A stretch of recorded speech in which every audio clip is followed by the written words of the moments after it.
2, 1. Hey guys, welcome back to At the Movies with Porter and Steele. So today we're doing our review for Goldfinger, the best James Bond movie. We're back at it again with James Bond. It's definitely the best we've seen so far. Yeah, that we've done a review of. So the movie is basically about the man Goldfinger. It introduces him in that hotel or whatever that has the pool area with the cheating in the poker game. Too. So he has a girl that's up on a balcony that's looking down at this guy's hand and telling Goldfinger he's got. If you're playing cards with a guy that has an earpiece, it's always touching his ear.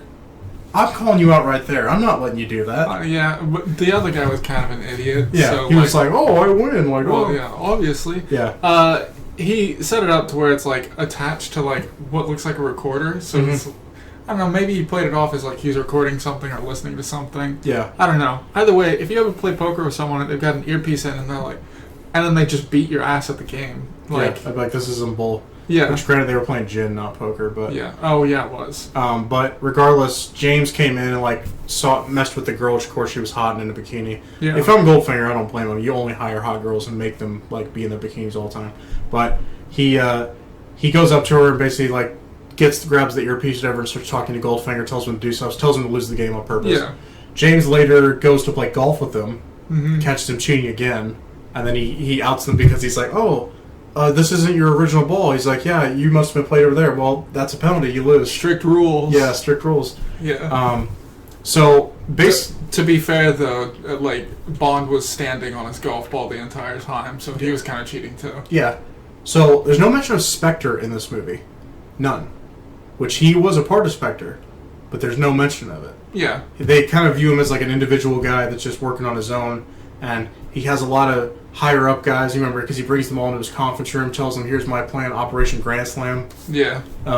So that operation is basically him going into Fort Knox. That's his big scheme. Go into Fort Knox, you gas everyone, and you make them pass out, all the troops that are there, and then you just go in, and his plan is not to take the gold that's in there. His plan is to detonate a bomb or something like that makes it radioactive, that makes his gold that he has in other countries skyrocket in value. Yeah, which is pretty genius. Yeah, it was pretty cool. Originally, he tries to play it off as he's going to give all these criminal lords a whole bunch of gold, and he's going to just get a huge gold income. But later on in the movie, Bond says that's impossible. It would take so much time to get all that gold out of there, and you're not going to be able to do that. And so he's like, well, I guess I'm not taking the gold then. And so they did the reveal really well. Yeah. He basically has James as his prisoner for most of the movie, which the only problem that we ever have with this is why? Yeah. You could have just killed him. There was really no reason to keep Bond alive for the whole movie long. Yeah. And Bond was like, oh, you should keep me alive because otherwise they'll send another agent. Yeah, he's like, I know about Operation Grand Slam, and he's like, okay. But he does keep him alive, and I'm like, yeah, I wouldn't care. If you said you knew, well, that truth is going to die with you, and however many you've already told them anyway. So it doesn't matter. He does have the great scene where he's strapped up, and he's got the laser going right to his nutsack, and he was like, do you expect me to talk? No, Mr. Bond, I expect you to die. Great line. Awesome, classic. One of the most memorables. So the rest of this movie, who are the other characters in there? Pussy Galore shows up. She's the pilot. Kung Lao himself. Oh, you talking about Oddjob? Yeah. Oddjob, you pointed out, more buff than I remember. That dude is. He's just. What's up? The famous fight scene between Bond and Oddjob down in the gold cellar in Fort Knox. Bond is trying to hit the dude, and he's just you can't do jack shit to me. I'm stacked. And he's got the hat that can slice off statues' heads and stuff like that. Yeah. He ends up getting electrocuted to death. Cool. Overall, we're probably missing a little bit, but that's the main plot. Is just basically James from I think 30 to 45 minutes in, he's basically at the ranch of Goldfinger for the whole time. He just stays kind of as his prisoner and breaks out and has to go back in and all that kind of stuff. I would have to say one of my favorite parts about the resolution to the film is the bomb's about to go off and James is freaking out because he doesn't know how to defuse the bomb. The guy somebody else throws James off of it, get back, you fucking idiot, and disconnects the thing. Oh, I don't remember him throwing him off. I literally thought he just reaches in and he's like, yeah, Bond didn't do it. No, I know. Somebody else came in and did it. I like that because Bond doesn't know about bombs. Right. He's just a spy. Yeah. So if we're going to talk about the negatives and positives, because that's pretty much most of the movie that I can remember. We did see it a week ago. We're trying to do this, the best we can. Positives for me, best villain that we've had so far. two of the best villains. Goldfinger and Oddjob, yeah, Oddjob's classic. I think the plot, the best so far, because anytime you do a heist, it's great. And even though he didn't plan on stealing anything, he planned on devaluing things, which is like even more intelligent. Which would collapse the country. Right.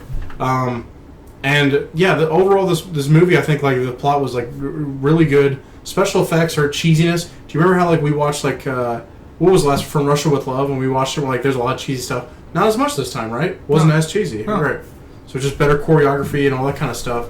I say way too many times, but negatives. Do you have a whole lot? I mean, the only thing I can think of is there's just a lull kind of in the movie where Bond's spending way too much time at his little ranch. Yeah, and it's just like the only real negatives is that they kind of just shoehorn Bond along, because like at a certain point Bond should have definitely died. Yeah. Like there's several times where it's like there's no way out for Bond and he just keeps going because they need Bond to stay in the film. It would have been better if they had like had like a second like American spy and the American spy got killed and Bond went in to avenge him or something like that. But so what ends up happening is, Pussy Galore ends up kind of ratting on Goldfinger, doesn't gas the people the way she talked about doing, instead report it, and then Goldfinger ends up being on the plane at the end, gets sucked out because the bullet got shot out anyway. That is one of the... They did have like a cheesy effect of the people dying when like the gas went off. Yeah. Because all the people when the supposed gas would come down, and by the way, anyone who knows anything about physics, the gas can't spread that fast. Can't get into your lungs and like affect you that fast. If a plane flies over dumping gas, and it wasn't even really dumping, it just kind of had it trailing, you're not going to go. And if gas was released like that, it would disperse so much that it would be completely ineffective. Like it wouldn't do anything to you, unless it was chemtrails. Yeah. Chemtrails are real. Look into it. You guys are fucking conspiracy theories. Yeah. So, flat sun, right, Jesse? Yeah, well, it's not so much flat as it is a hole straight to hell. Yeah. But, anyways. So... That's interesting. We could talk about that. Yeah. So, let's just kind of give a rating of the movie. I want you to do it first.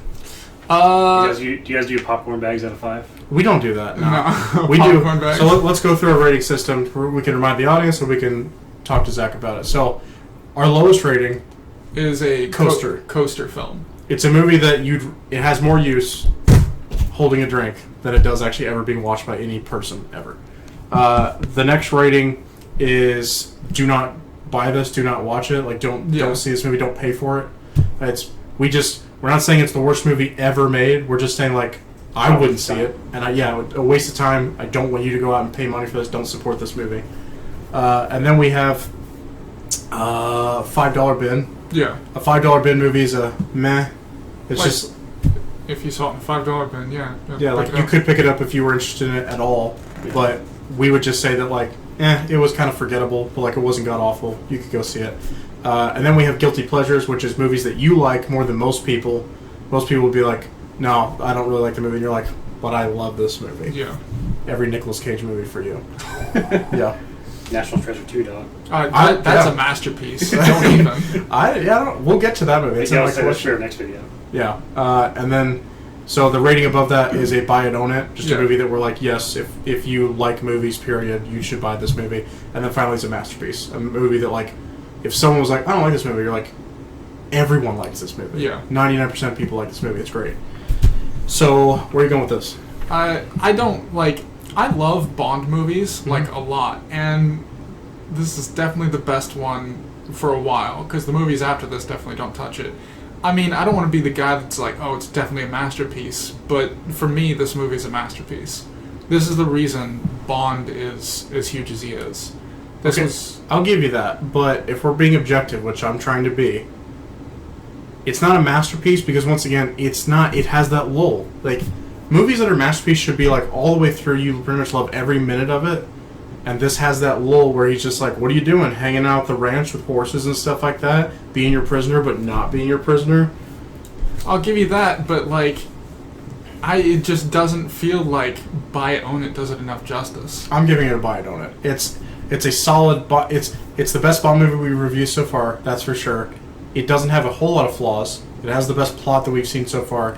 But when you go to like the next Bond movies, like the ones with Daniel Craig and stuff like that, yeah, they might be better. Not all of them, but they might be better. There's one or two I could see. I mean, you still have Sean Connery, who's still like, yeah, he's probably the greatest Bond. So, yeah, that's it for us. Let us know what you guys think about the movie. Let us know what you guys think about the channel. Get back to us, like, comment, subscribe, all that kind of stuff. Look into chemtrails. Yeah, look into it. Yeah, have a good one.